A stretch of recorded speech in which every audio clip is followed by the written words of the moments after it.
planning to move to Atlanta and looking for a neighborhood in the center of the city, historical significance, and access to everything, Candler Park is a neighborhood you should consider. Now, let me tell you a little bit about the neighborhood.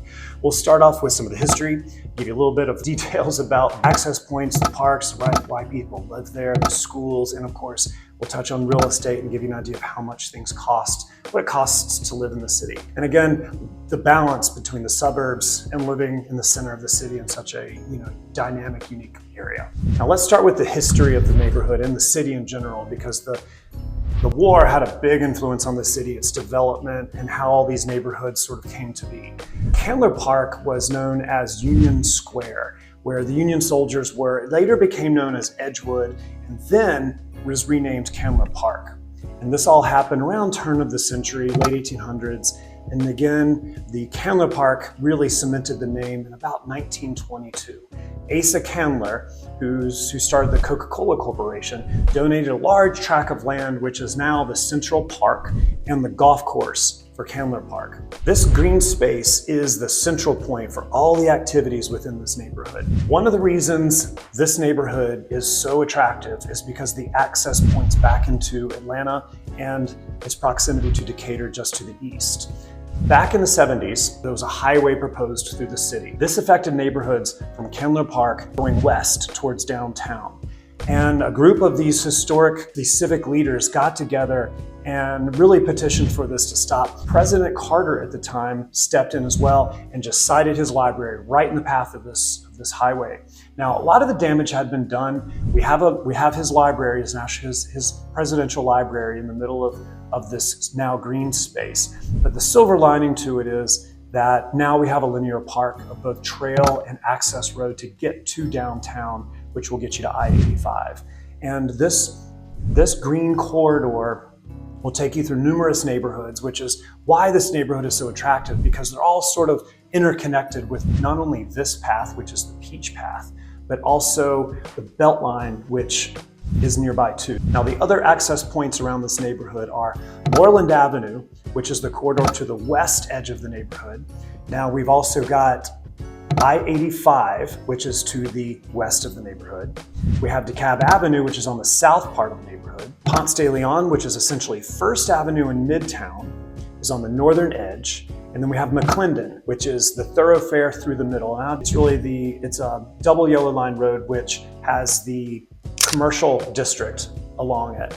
Now, this neighborhood, because of when it was settled, it was before cars were as popular nearly as they are now, which again led to the rise of the suburbs outside of the city. So most of the residents are walking everywhere, and that's why we have such a strong commercial district here, and that's home for some really wonderful restaurants, shops, florists, grocery as well. And most of these areas are walkable within the neighborhood. And then of course we have Clifton and Clifton Terrace. That's a residential route connecting you both to Druid Hills and Emory University. Now, the major highways. This is key for getting both to Midtown, downtown, and the airport. Downtown is about a 10-minute drive. It's pretty direct because of what we call Freedom Parkway, or that green linear park there from Candler Park. And that will lead you to 85 there that runs north and south there towards the central part of the city. And then around all of this is I-285. Midtown and downtown are about 10 minutes away, and then the airport's only 3 miles away from this neighborhood. So again, very easy access and quick access to all the major hubs. And then of course you have the MARTA station, which is very limited, so it's nice to be close to a MARTA station in this particular neighborhood. It will take you east and west, and then there's a route going north and south. So you head to Midtown, change trains there, and then head into the airport or do rideshare. That's how most people get around to the airport here in Atlanta. Now we've got the access, we've got a little bit of history. Let's talk about the type of homes in the neighborhood. Very charming homes, mostly established again in the early 20s. So you have really wonderful collection of Craftsman style homes, American Foursquare. There's a few Queen Anne and folk Victorian homes. There's even a couple English Tudor style homes here, as well as just American post-war homes from the 40s. Newer construction has also really popped up in the last couple of years, because during the blight of this neighborhood and a lot of people running to the suburbs, there was a lot of, just derelict houses and empty lots. So those were opportunities for are now there's an array of architectural styles available in the neighborhood. and all different price points too. So we have both condos, townhomes, and single family, obviously. Condos on the more affordable end, they're priced between somewhere in the mid 200,000s up to mid 200s up to about 500. Townhomes, very popular.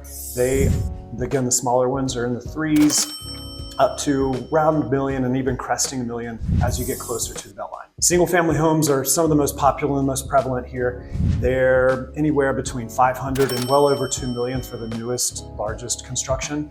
500 will get you a home that's a little bit rough and tumble. It's an opportunity for you to go in and make it your own truly. But again, with 100-year-old architecture, I've done a couple of these. I can give you some tips and of course introduce you to the people that will be your best caretakers of these to bring it back to life. Festivals are a big part of Atlanta lifestyle. And the historic neighborhoods and a lot of the communities around town mostly have them in the spring, several in the fall too, because again, there are opportunities for these associations to make some money and just bring people together. But from what I understand, these communities started these grassroots efforts to raise money and awareness for the preservation of these neighborhoods. And then they would take the money raised to improve the parks, and in this situation, the golf course and, well, the big Candler Park in the middle of the neighborhood. Okay, now let me go through with you some of the festivals in the neighborhood. We have the Candler Park Fall Fest, which again is in the fall, because Inman Park adjacent has one of the biggest festivals in the city. It lasts 3 days. It's a huge arts situation, pretty amazing, which is in another video. But as it pertains to Candler Park, the Fall Festival is their big event. Live music, there's all sorts of artisans and tents and all sorts of grilling. There's food trucks, there's restaurant bars. And within this festival, we have a kid zone. There draws about 15,000 attendees. It's, again, a really fun event. And it's a rare look also too into some of these homes with the home tour that's scheduled during this time. So again, all the money that is raised here goes back into the neighborhood. Now, as we're looking at the schools, we have Mary Lynn Elementary School. And this is a really well-respected school. It's graded about an 8 out of 10. And now the middle school does slump a little bit. This is David T. Howard Middle School over on John Wesley Dobbs. This is about a 6 to 7 out of 10. And then Midtown High, which is a 7 out of 10. Midtown High was also just recently renamed, got a facelift, and that's located in Midtown, coincidentally. How about that name? And now these, I would recommend if you're looking at these schools and any of the grades, or you just want to know more, I can easily set up a meeting with the administrators. You can get to tour the school and ask why the grades are what they are. Sometimes they're easily remedied things. The student administration is just working on it, and it could be sometimes as easily as just a language barrier for the curriculum.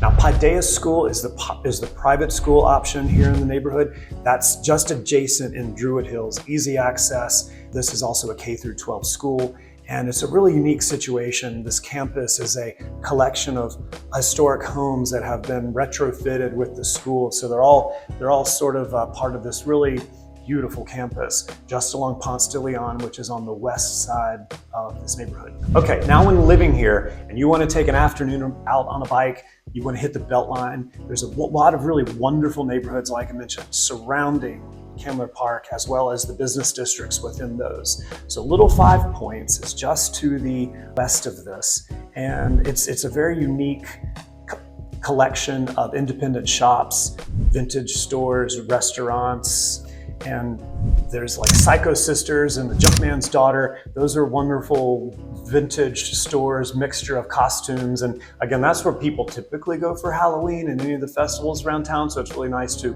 potentially be within walking distance, biking distance to it. Variety Playhouse is there. Because of the eclectic nature of this area of the neighborhood, there's a lot of public art and music, and there's Starbucks. Now, moving down and east, adjacent to Candler Park to the south is a neighborhood called Cabbagetown. Another really interesting, eclectic neighborhood, and the access point to that is Krog Street. Now, Krog Street is sort of a free expression tunnel.